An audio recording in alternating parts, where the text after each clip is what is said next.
You're listening to SM Media, the #1 place for exclusive content.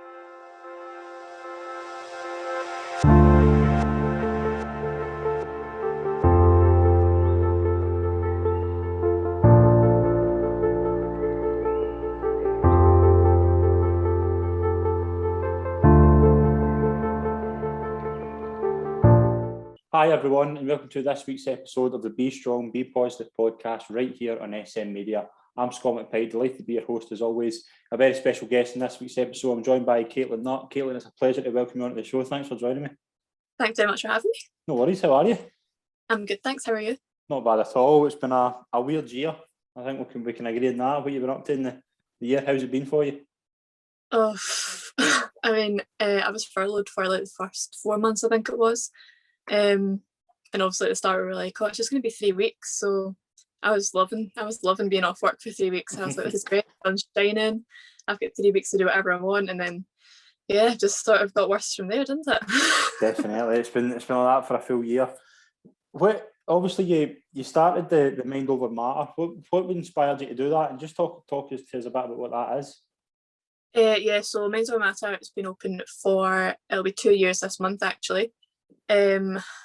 Basically, so I started that in March 2 years ago, and that was because I had like a really bad experience with the NHS basically, and their sort of support that they were given. And at the time when I opened Mind Over Matter, like there was a big spike in suicide cases in Ayrshire. I'd done like some fundraising for other mental health charities. I'd done like a skydive when I was 18. Right. And I helped like a black tie event, and obviously that was fine, it's going to charities and things, but I wasn't seeing where the money was going. I didn't know who it was helping and things. So yeah, just randomly one night was like, I wonder if I could just open like a drop-in centre. I thought it would maybe have like a handful of people at it. And then we had like an opening night literally like a week later. It was just all happened really quickly, and about 45 people I think turned up to the opening night. So that was sort of like the starting point of this is clearly going to be needed. And it's just been a weekly thing since then, but obviously during lockdown we had to shut. We were open for a wee while just before Christmas, but we had to shut again when they put us back into lockdown again. So I'm not even sure when we can open like for the actual in-person meetings as such. We're obviously still messaging people and checking up and things, but actually having face-to-face meetings is non-existent right now. Yeah, and what was the kind of reason for it, like as well? Was it to be like to give people a chance to talk? Was that more than anything? More like to break the stigma, and I knew a lot of people that were struggling that weren't asking for help, whether they were like embarrassed to speak to like a professional, or I don't know, they just could come with their friends and things. We had a lot of people came with their mums and just came with friends. We had an age restriction on it that it was over 14s. Could come without an adult, but obviously younger kids have came. We've had people as young as 7 coming.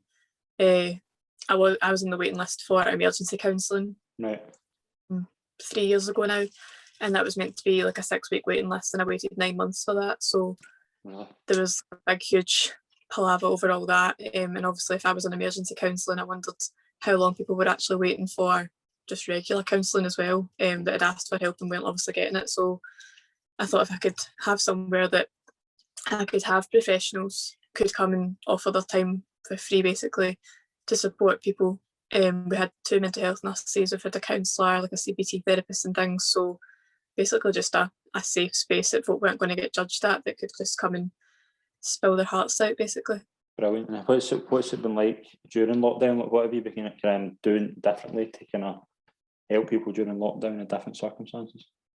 In the first lockdown, like last April, May sort of time, obviously that was when we had just shut, so we were having loads and loads of messages like, how are we going to cope with this? Like, parents are worried for the kids that were off school and weren't seeing their friends. People were messaging us saying they were suicidal, and there wasn't an awful lot we could do with services being shut as well. So I took over my mum's living room and made up over 100 bags filled with like self-care things, distraction things. We had like games.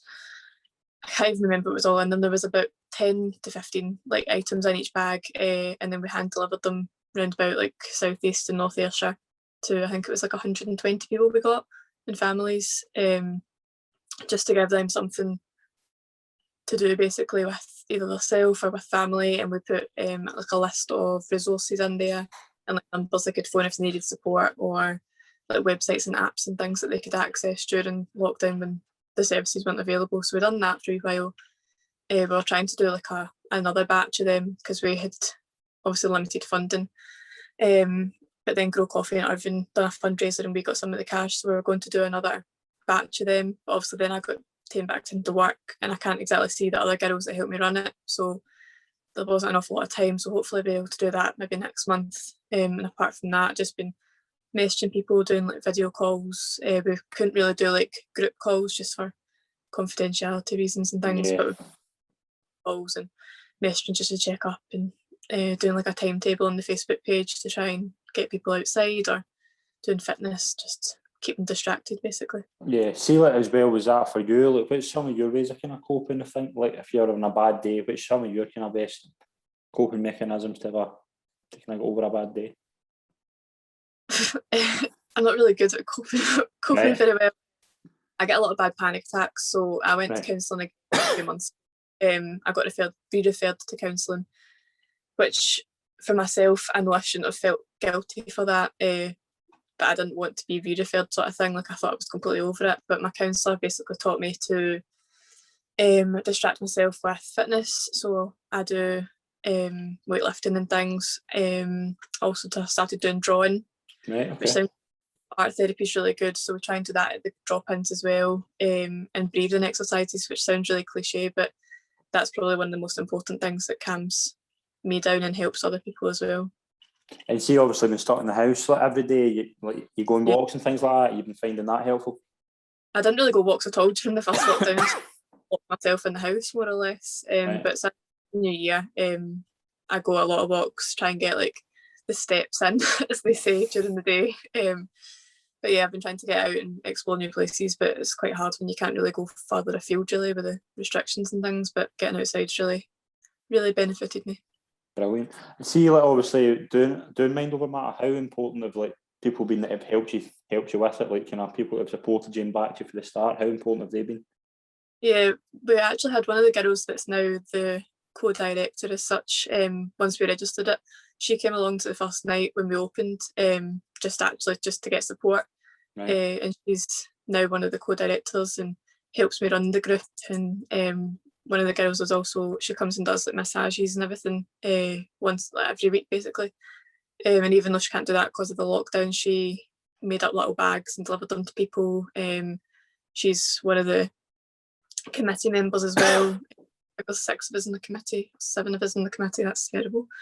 But yeah, there's 7 of us in the committee, and they're really good with doing the messaging and like bouncing back ideas and things. And when, I mean, I've not been well a few times when we've actually held the drop-ins, and they've just picked it up straight away and just went, it's fine, we'll do it. Like, saying to everybody, organising activities and things. So even people that are not on the committee, like my friends, my mum, bless her, trying to take over the living room with all the bags and stressing out, she's really been helpful. And even my work and things that they've done helped me with the fundraising.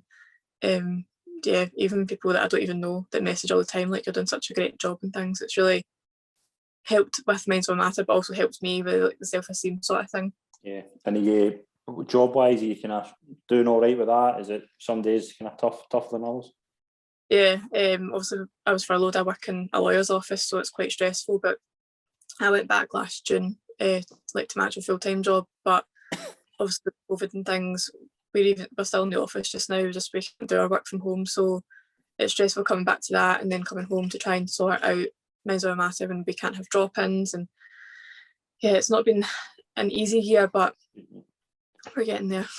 Definitely. What do you do in your kind of spare time? Like, what kind of things do you enjoy doing in your spare time? Like watching films, TV shows. What's some of the things you like doing? I don't have the attention span to watch a TV show.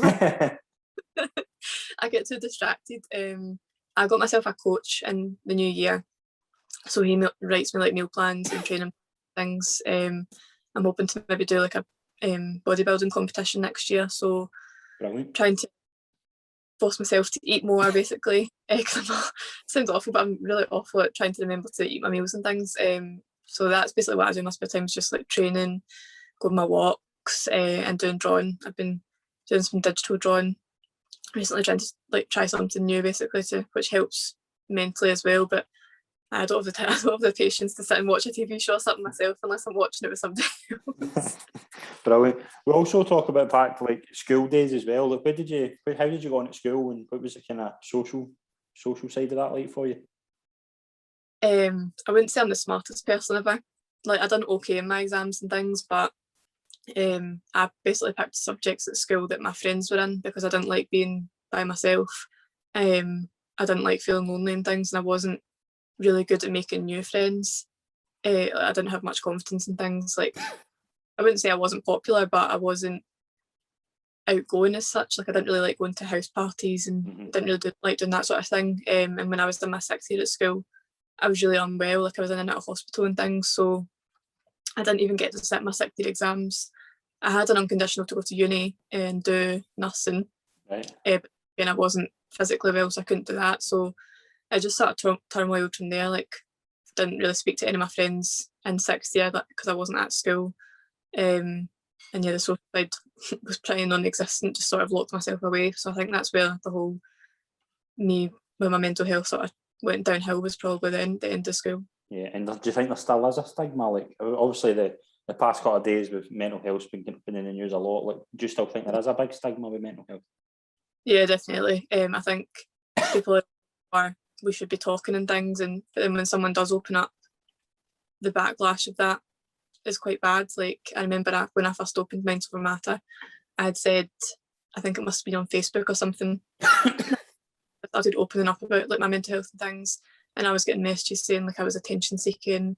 I had never been suicidal, like I had never had all these mental health issues, and I remember just breaking down to my mum thinking like I can't open like a mental health organisation sort of thing if people don't believe me and don't like believe my values and things. So I started thinking, if they're thinking I'm attention seeking, like what are people saying behind my back and things? But I think that's what stops a lot of people from speaking out, is just thinking of what other people are going to say once they've done that. It's not even the seeking support, it's not having it once you've asked for it.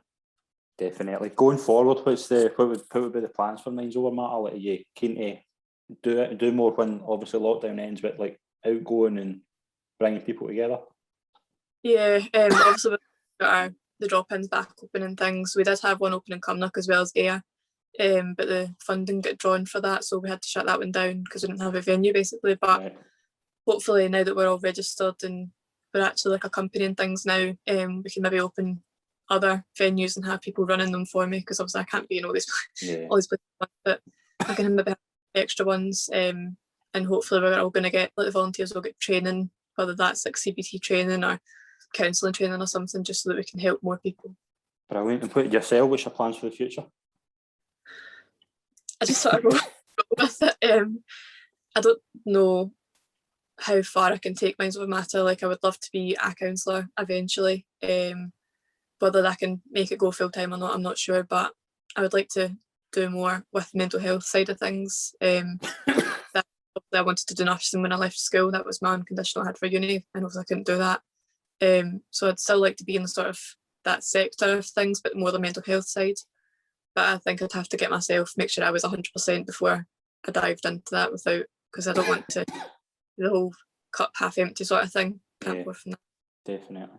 But yeah, just sort of roll with it and see where it takes me. Brilliant. And nothing else for it. But it's been an absolute pleasure to be on, Caitlin. I've really enjoyed it. Thanks very much for talking to me. Thank you very much. All the best for the future, and Thanks best very of all, Minds Over Matter. Thanks very much. Cheers.